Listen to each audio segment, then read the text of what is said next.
ஹமாஸ்க்கும் Israel ராணுவத்துக்கும் இடையே நடைபெற்று வந்த போர் முடிவு பெற்றுவிட்டதா? மீண்டும் காசா மீது போர் தொடுத்துள்ளது இஸ்ரேல். விரிவாக பார்க்கலாம் இந்த செய்தி தொகுப்பில்.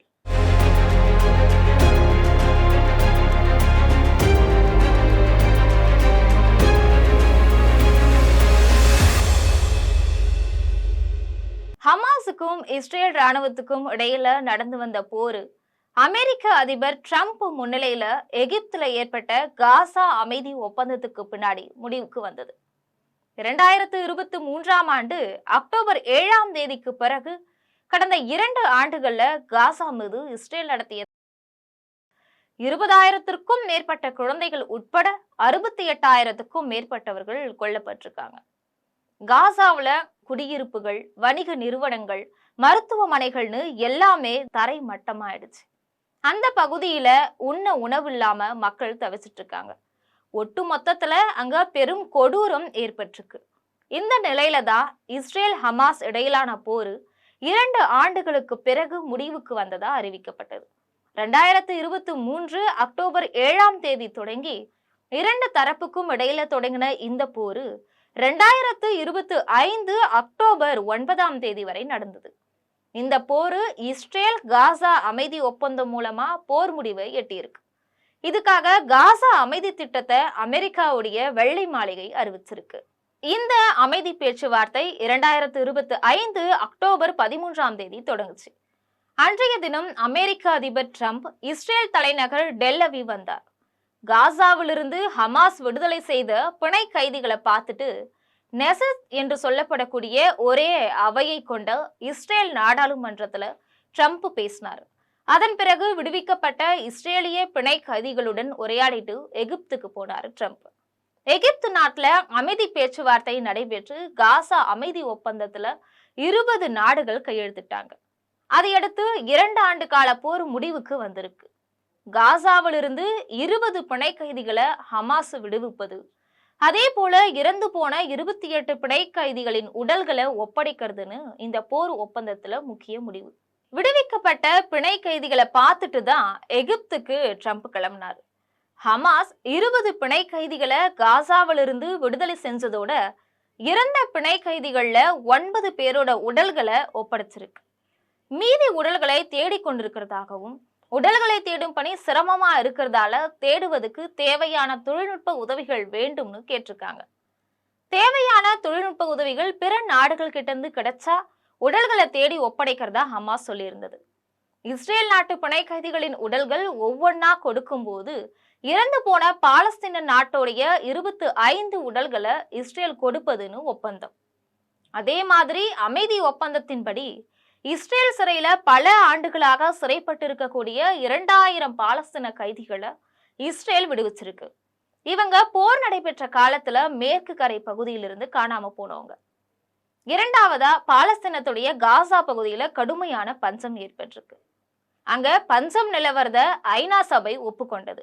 அதனால காசாவுல மக்களுக்கு தேவையான உணவுப் பொருட்கள் விநியோகிக்கணும். அப்பதான் அங்க பஞ்சத்தை போக்க முடியும். இந்த சூழல்ல ரஃபா எனப்படக்கூடிய எல்லை பகுதியில உணவுப் பொருட்களை தடையில்லாம கொண்டு செல்லணும் என்பதற்காக அமெரிக்க ராணுவ வீரர்கள் அங்க அனுப்பப்பட்டாங்க. தேவைப்பட்டா ரஃபா எல்லை பகுதியில நாங்களும் வந்து உதவி செய்யறோம்னு ஐரோப்பிய யூனியன் சொல்லியிருந்தது. எந்த விதமான தடையும் இல்லாம உணவுப் பொருட்களை எடுத்து செல்லணும் என்பதுல அமெரிக்க, ஐரோப்பிய யூனியன் உள்ளிட்ட நாடுகள் உறுதியோட இருக்கு. இந்த பஞ்சம் மனிதர்களால ஏற்படுத்தப்பட்ட ஒண்ணு என்பது குறிப்பிடத்தக்கது. உணவு, மருத்துவம், தண்ணீர் உட்பட அடிப்படை தேவைகள் எல்லாத்தையுமே அங்கு கொண்டு போனாதான் காசா மக்களை காப்பாற்ற முடியும். அதனால அதை கட்டாயமா கொடுக்க வேண்டிய ஒரு நிலை ஏற்பட்டிருக்கு. தேவையான உணவுப் பொருட்களையும் மருந்துகளையும் கொடுப்பதற்கு அமைதி பேச்சுவார்த்தையில பங்கேற்ற நாடுகள் எல்லாமே ஒப்புக்கொண்டது. எகிப்துல 20 நாடுகள் பங்கேற்ற அமைதி பேச்சுவார்த்தையில ஹமாஸோ இஸ்ரேலோ இடம்பெறல. ஒப்பந்தத்துல முதல் பகுதியை தவிர்த்து மற்ற பகுதிகளின் ஷரத்துகளுக்கு தேதி எதுவுமே குறிப்பிடப்படல. இது மட்டும் இல்லாம இதை கட்டாயமாக செய்தாக வேண்டும் என்பது போல அதுல சொல்லப்படல. இந்தந்த தேதிகள்ல இந்தந்த நடவடிக்கைகளை செஞ்சு முடிக்கணும் என்றும் ஒப்பந்தத்துல குறிப்பிடல. அதே நேரம் ஹமாஸிடமிருந்து ஆயுதங்களும் இராணுவ தளவாடங்களும் பறிக்கப்பட வேண்டும் என்பதுல அவங்க உறுதியா இருந்தாங்க. காசாவுல புனரமைப்பு பணிகளுக்காக 11 மில்லியன் அமெரிக்க டாலர்கள் வரும் மாதங்கள்ல செலவிடப்படும்னு ஐநாவால அறிவிக்கப்பட்டிருந்தது. அதனால அந்த நாடுகள் எல்லாமே இதுல பங்கேற்கலாம்னு, எவ்வளவு உதவிகளை நம்ம கொடுக்க முடியுமோ அவ்வளவு உதவிகள் நீங்க கொடுக்கலாம் அப்படின்னு ட்ரம்ப் கேட்டிருந்தார். இது தவிர அமெரிக்கா, அரபு நாடுகள் உள்ளிட்ட மற்ற நாடுகள் சேர்ந்து சர்வதேச அளவுல ISF என்ற ஒரு அமைப்பை உருவாக்கி இருக்கிறாங்க. இந்த அமைப்பு தான் இனிமே காசாவில பாதுகாப்பு பணிகளை மேற்கொள்ளும். அந்த பகுதியில காவல்துறைக்கான அதிகாரங்களை எடுத்துக்கிட்டு பாதுகாப்பு பொறுப்பை எடுத்துக்கும்.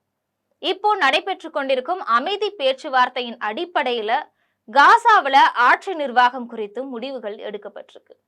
அதன்படி அரசியல் சார்பற்ற தற்காலிக அமைப்பு ஒண்ணு ஆட்சி நிர்வாகத்தை கவனிச்சுக்கும்னு சொல்லியிருக்காங்க.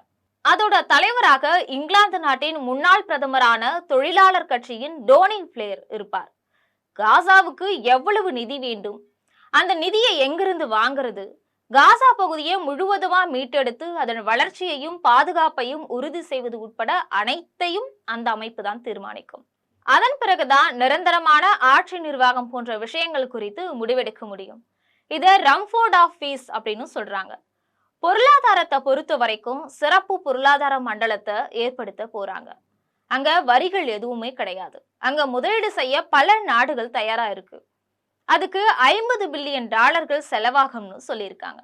ஏற்கனவே இஸ்ரேல் ஒரு நாடா உருவாயிடுச்சு, பாலஸ்தீனம் ஒரு நாடா உருவாகணும். ஆனா இரு நாட்டு அரசுகள் ஏற்படுவதற்கான உத்தரவாதம் காசா அமைதி திட்டத்துல தரப்படல. ஆட்சி நிர்வாகம் செயல்படும் மேற்கு கரை பகுதியில பாலஸ்தீன பகுதியும் காசாவும் சேர்ந்து சீரமைக்கப்படும். காசா சீரமைக்கப்பட்ட பிறகு பாலஸ்தீனிய நிர்வாகத்திடம் அது ஒப்படைக்கப்படும்.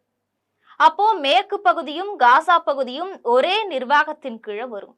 அப்படி வரக்கூடிய நிலையில அந்த மக்களுக்கு தொலைநோக்கு பார்வையில அந்த மக்களின் நலன்களை கருத்தில் கொண்ட தன்னாட்சி அடிப்படையிலான ஒரு நாடாக அது உருவாகிறதுக்கு வாய்ப்பு இருக்கு. அதே நேரத்துல உடனடியாக பாலஸ்தீனிய அரசு வரும் என்பதை அவங்க குறிப்பிடல. அத தொலைதூரத்துல இருக்கக்கூடிய ஒரு இலக்கா வச்சிருக்காங்க. டொனால்ட் ட்ரம்ப் முன்னிலையில இப்படி ஒரு ஒப்பந்தம் ஏற்பட்ட பின்னரும் காசா மீதான தாக்குதல் தொடர்வது மிக பெரும் கொடுமையா இருக்கு. அமைதி ஒப்பந்தத்துக்கு பிறகு இஸ்ரேல் ராணுவம் நடத்திய தொடர் தாக்குதல்கள்ல நிறைய பேர் கொல்லப்பட்டிருக்காங்க, ஏராளமானோர் காயமடைஞ்சிருக்கிறாங்க. இது தொடர்பா விளக்கம் அளிக்கும் இஸ்ரேல் தரப்பு அமைதி ஒப்பந்தத்தை ஹமாஸ் மீறுது, அதற்கு பதிலடியாகவே அப்படின்னு சொல்றாங்க. காசா போர் ஓய்ந்துடுச்சு, இது நான் நிறுத்திய 8வது போர்னு முழக்கமிட்டு தான் அமைதி பேச்சுவார்த்தை நடத்த அமெரிக்காவிலிருந்து டொனால்ட் ட்ரம்ப் கிளம்பினாரு. இந்த முயற்சிக்காக ட்ரம்புக்கு அமைதிக்கான நோபல் பரிசு கிடைக்கும்னு எல்லாம் பேச்சுகள் கிளம்புச்சு. ஆனா அவருக்கு நோபல் பரிசு கிடைக்கல. அமைதி ஒப்பந்தத்துக்கு பிறகும் காசாவில முழுமையான அமைதி திரும்பல என்பதை சர்வதேச சமூகம் மிகுந்த கவலையோட பார்க்குது. காசாவில அமைதி உறுதி செய்யப்பட்டு பஞ்சத்திலிருந்து அந்த மக்கள் உடனடியாக மீட்கப்பட வேண்டும் என்ற குரல் உலகம் முழுவதும் ஒலிக்குது.